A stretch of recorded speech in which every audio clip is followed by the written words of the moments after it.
ಗುರುಗಳೇ, ಹುಟ್ಟು ಸಾವು ಎಂದರೇನು? ಉತ್ತಮ ಪ್ರಶ್ನೆ.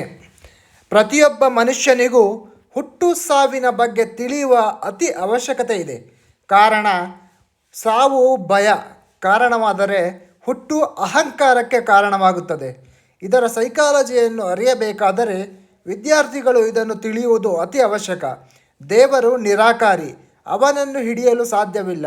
ಹಾಗಾಗಿ ಅದರ ವ್ಯವಸ್ಥೆ ಹುಟ್ಟು ಸಾವು ಚಕ್ರದಲ್ಲಿ ಅಡಗಿದೆ. ಎಲ್ಲವನ್ನು ಜ್ಞಾನದೃಷ್ಟಿಯಿಂದ ಗಮನಿಸಿದಾಗ ಅವನ ಅರಿವು ಹೀಗೆ ಇರುವುದು ಎನಿಸುತ್ತದೆ. ಅದಕ್ಕಿಂತ ಹೆಚ್ಚಿನ ತರ್ಕ ನಮ್ಮಿಂದ ಯಾರಿಗೂ ಸಾಧ್ಯವಿಲ್ಲ. ಅದರ ಆಕಾರ ಹೀಗೆ, ಅದು ನಮಗೆ ಕಾಣುತ್ತದೆ, ನಾವು ಕಂಡಿದ್ದೇವೆ ಎನ್ನುವುದು ಮನುಷ್ಯ ಮಟ್ಟದ ಕಲ್ಪನೆ ಆಗಿರುತ್ತದೆ.